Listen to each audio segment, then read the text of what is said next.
The weekend is over, and now we are left with what has happened, the actions, the reactions. We are left with the wins, the draws, and the losses, the points dropped, and the points gained. Today, we'll take a look at what exactly happened during the weekend, what went wrong, what went right, who took advantage for all that happened during the weekend, and who has a lot of work to do, especially as we go into the international break. And of course, with me here, I've got Charlie and I've got Fuhad. Charlie, well, it was an interesting weekend for you, personally. Very interesting weekend, I've been seeing all the banters.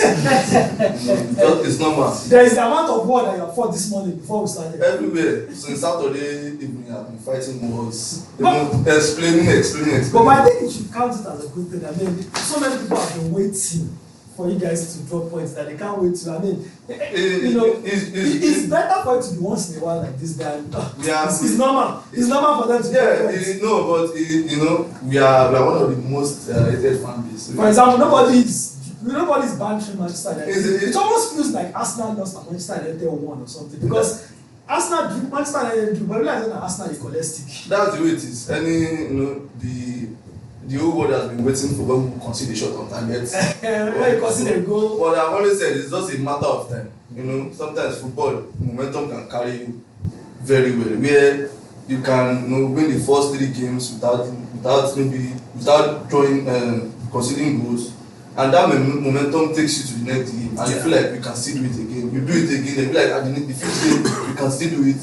But at some point it was just a matter of when. Yeah. We knew that we cannot go on. Man, it's a long season. But we cannot. Exactly. At some point, 38 games played. There'll be some draws, there'll be some losses. 38 games played, 8 games without shot on target, without conceding. It was just a matter of when we concede. And it just happened that it was against Sunderland. And just happened that both happened the 2 shots on target they had was the 2 goals they had. So let's talk about the game of football. Yeah, that's just it. That's what it is. And I don't know, but everybody seems to be very happy. The joy on Manchester United faces. No, Manchester. The joy on Chelsea's fan base. The joy on everybody just be happy. Say without the way. They come like say as Arsenal consider that shot on that goal. You come like say Arsenal as in the kind of game. Now without the way, at least without the win, anyhow, when they drop points, now everybody level. We go drop points. Everybody go drop points. Yeah, as it dey now, at least everybody don't level. As they like this, I know say I lose. I don't know where the whole. The day where Arsenal lose, Imagine. So if we draw against Sunderland and the whole world is crashing down on us, imagine if it's a loss. I don't know. But it is what it is. Yeah, definitely. And Fuhad, good afternoon. Yeah, good afternoon for Mike. Good afternoon, Charlie. Well, it was an amazing weekend. I won't let it was an amazing weekend. I watched the Arsenal Sunderland game. I think second half, yeah. And I watched the United Tottenham match as well. And I also watched the match between Liverpool and Manchester City. I think that was So how far about that Man U? Because now Man U now, this I think this second game where you came from winning position. And at the end of the day, wait. But it doesn't matter. Go win for first half. Now go the second position. V once. After that one, the second game go finish. But away. They are back to 7 and 8. City Stadium and Tottenham Stadium, they are. I think they've been difficult grounds for United over the last couple of years. I think finally, they just they had to arrest the storm that they've been having, and that's what they did last 2 times. They went to City ground, they got 1 point, went to Tottenham Stadium, got 1 point. I think a lot of people didn't really see United actually getting 1 point, don't talk of 3 points. But no, that beat Man U 4 times last season now, Charlie. You were on a 3 games winning streak. Win. Then you face Tottenham. No, we first faced Nottingham Forest. And you faced Nottingham Forest, you faced Tottenham. Yeah. But you had a very good momentum. But these are boogie. So no, I mean, why would somebody not see United winning those games? But last season, these 2 teams beat Manchester United. Nottingham Forest beat Manchester United. I think both won away. Last season, Tottenham Hotspur beat Man U 4 times. All the way to grounds, FA Cup. Last season, we know how shit. We know how terrible Manchester United were last season. But this season is not the same. Yeah, we are still. You know, they are back. They are playing well, getting the We are goals, still good. and trying to rack up the wins and get up. We are still Because now a win at halftime puts them in second position, and they are always looking at it more high. Few ones like That is the game like this. I think those Premier League production people should stop showing the table when Manchester United is leading. That thing is jinx. And you just score, they show table second before you know it equalizer. They go back to 8-7. Okay, but then let's start with I think for me the biggest talking point this season, this weekend, has to be Arsenal. I mean, but Man City still play Liverpool. No. Arsenal. This Arsenal. You know, Liverpool already lost 4, so losing a 5th. But anytime what we have been waiting for finally happened. That has to be the biggest of the point. So Arsenal finally concedes a goal. Okay, let's start for shot on target. Finally concedes a shot on target. Finally concedes a goal. And most importantly, I didn't concede more corners. Yeah, and most importantly, finally dropped 2 points. Well, what have you to say? What happened? Like you said before, did you miss Gyökeres that much? Yes, we went into that game with no attacking options, right? No Gyökeres, no Madueke, no Kai Havertz, no Martinelli. You can understand that these kind of problems. But then we played in the midweek in Champions League. I had Merino as number 9, who scored 2 goals. But European games are different from Premier League. Absolutely. It's not the same. Absolutely. Merino can score goals for Spain in Euros, can score goals for us in the Champions League. When it comes to Premier League, there are some games that Merino does not suit as a striker. Right? That game was more of, we saw how physical Sunderland were. Even if we had Gyökeres in that game, I'm not sure Ballard would be able to bomb forward as much as that because of the physical presence and knowing that there's a striker that is dangerous and we must not leave. At the point in time in the game, Zubimendi was having a conversation with Merino, probably about positioning, because he wants to make that vertical passes. But there was nobody there because Merino will always just come down to the he will do what a midfielder will come back and start to play and then move forward. But Merino wanted to go vertical, which there was no focal point to use. So it was a game where, for me, I didn't see the 2-point drop as a 50. It could matter at the top end of the table, maybe later on the table it could matter, where probably you feel like the 2 point, you look back and say if we hadn't dropped that 2 points. But every other our title contenders will still lose games. I will also draw games, no matter how good they are. If Sin City lost three already this season. So that game was a game where, when we were even making the sub, there was nobody on the bench to help us in attack. It was only defensive option. We had Ben White on the bench, Nkapi, mostly defenders. So there was Merino was gassed out, but there was nobody to come in. So I would have preferred maybe he moves Trossard in the middle, brings Nogard inside. But it's been a while since Trossard plays first now. You can't just throw him in there like that. No, but maybe Martinelli was available. Trossard still had this ability of running behind defenders or coming short to receive. He may not have that physical ability, but he knows once he receives, he knows how to link up, and all those things, and maybe push Eze on the left and bring Nogard to help in the midfield. But it was a game that we were looking at the 3 points already, but unfortunately we could still that go and due to those factors. Let me make an example. Maybe I'm taking much time. Look at City when they had Savinho out and Mush out, and there was a time they didn't really have those attacking options. Yeah. They struggled too. If you are not picking Haaland, or if Haaland is being picked up by opposition, then Man City will blank.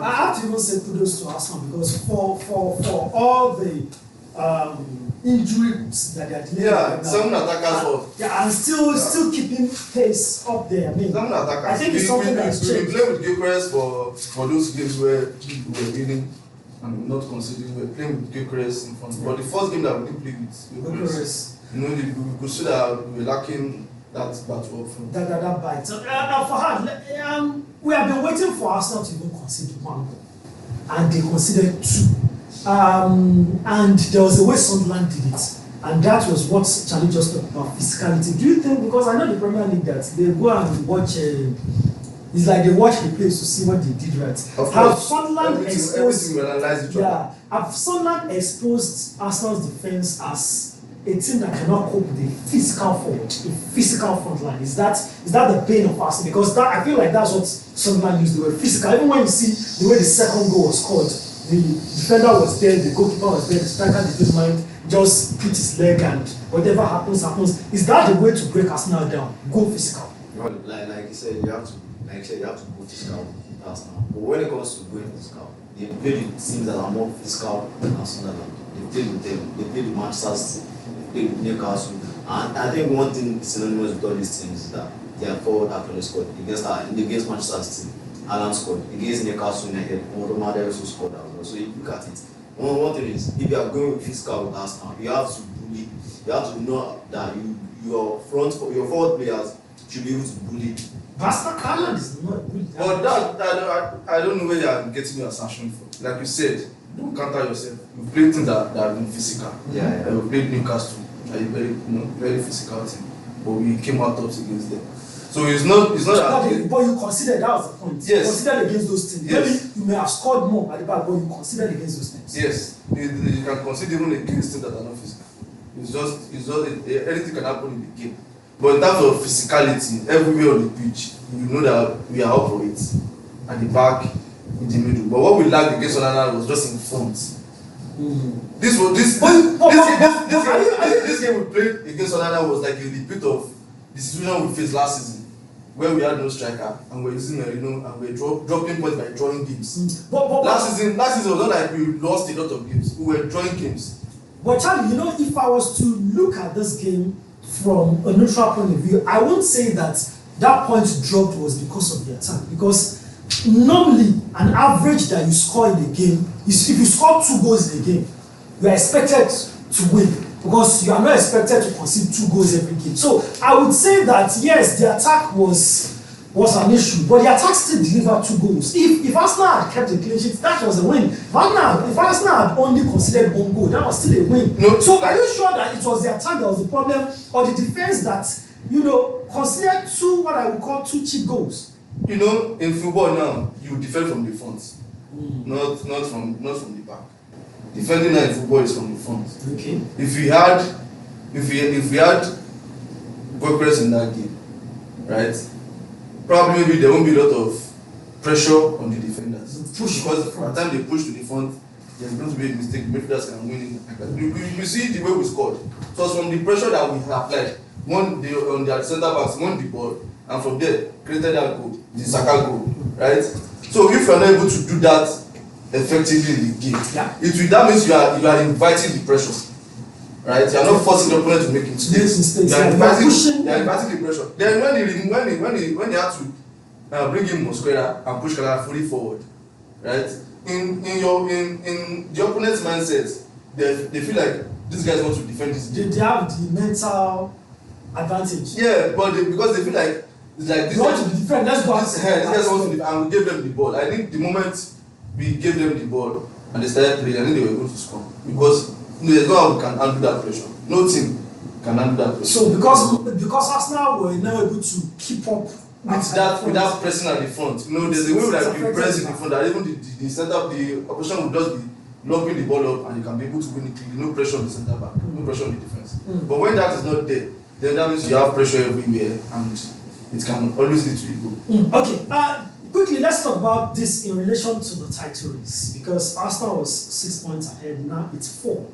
And naturally, every Arsenal fan starts getting afraid because the team behind them. Yes! If you are 4 points ahead of Man City, Alaye, you cannot be rest assured that you are just 1 game away from another crumble. But Man City will also drop points now. When? It's a matter of when.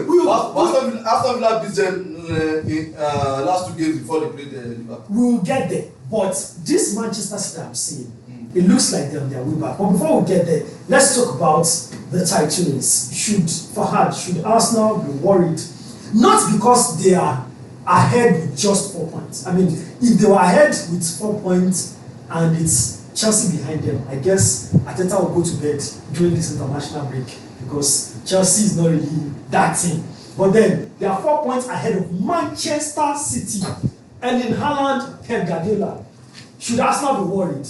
Well, Arsenal should actually be worried because if you look at the form Manchester City are in right now, look at who they are playing. They had some of their players out injured before, and now the players are back. They have likes of Cheki's back.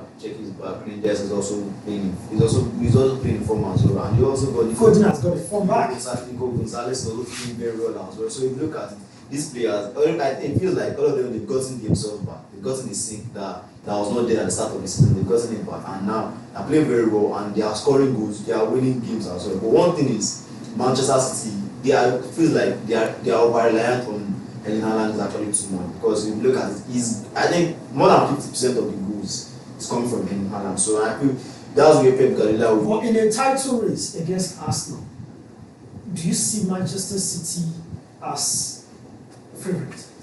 The title race against Arsenal. Well, Arsenal have 4 points. They have 4 points. They are 4 points ahead of Manchester City. Is that enough? Is that a cushion that Arteta can say, hey, I can be confident? No, that's not a question that they can be confident, because right now Arteta does not have the full complement of the squad. I think right now he has 7 attackers out, and if you look at it, they've done very well. I won't lie, they've done very well when it comes to the way they manage games, when it comes to the way they win games, despite the fact that they haven't. Okay, let's just scatter it. Arsenal, Man City title race. Who is the favourite? It's very difficult because we've seen something like this before, but then it was not at the beginning of the season. It was towards the end of the season. But now, at the beginning of the season, things can still, a lot of things can because still. the point is, I don't understand. I don't understand where we are picking this title race from, because we just played 11 games. The title race talk should come when you are maybe at 25 games. We are in the middle of November. December will soon come. December is mid-season though. Even if it's missed, that's 18 games. Yes. So is there a winter champion? Is there a winter champion? At mid-season, you have played everybody. You can start evaluating. Okay. How the team are faring. The season where we challenged with Man City, we didn't start very well. We didn't do well from this moment to December. So it was after they came back from their mid-season break. Navas was not even scoring then. So when they came back from this, that was when we started that's when we started at 13 games and we only lost one. So Charlie, are you saying that Arsenal is favourite against Man City this title race? If there ever is a title race between Arsenal and Man City, Arsenal favourites. I don't want to say favourite, but this one will come. This one will come in. Man City also no favourite. Okay. This one will come in. So who? This one will come in. A lot of things can happen in the season, right? Like we said, nobody thought Arsenal would lose 7 attackers. 7. If it was an injury that was spread across attack, midfield, and defense, it would have been more easy to manage. But 7 attackers, that means you don't have any option. You look at the bench and you're looking at one Logard, Dawson, and they're the ones that will fight this Man City, Sunderland physical strength. No, do you understand? So it's not a matter of. So there's no favourite. It's not a matter of favourite now. Both teams will start to go on a very good run where they can be consistent in their performance, right? And if in contest Arsenal now have, let's say even out of the 7 attackers, they have 3 back, consistently hitting it, 3 or 4. It's going to be a very long stretch. It's not going to be one easier that once Man City overtakes Arsenal, then it's the end. Maybe at some point the title can become maybe a 1 point gap. Or this one plays before this one, it goes up, and that one plays, it goes up. If you get to that point, right, you never can tell the kind of games Man City would lose. Nobody thought Man City was going to lose against Aston Villa. Yeah. But they lost. So you never can tell. So no favourite. Let's just see. So when would you start as a person? When would you start saying, okay, title race? Let's start talking about title race. I think game week 28. 28. Yes. That will be around. Game week 28. End of January, early February. Game week 28 is around April.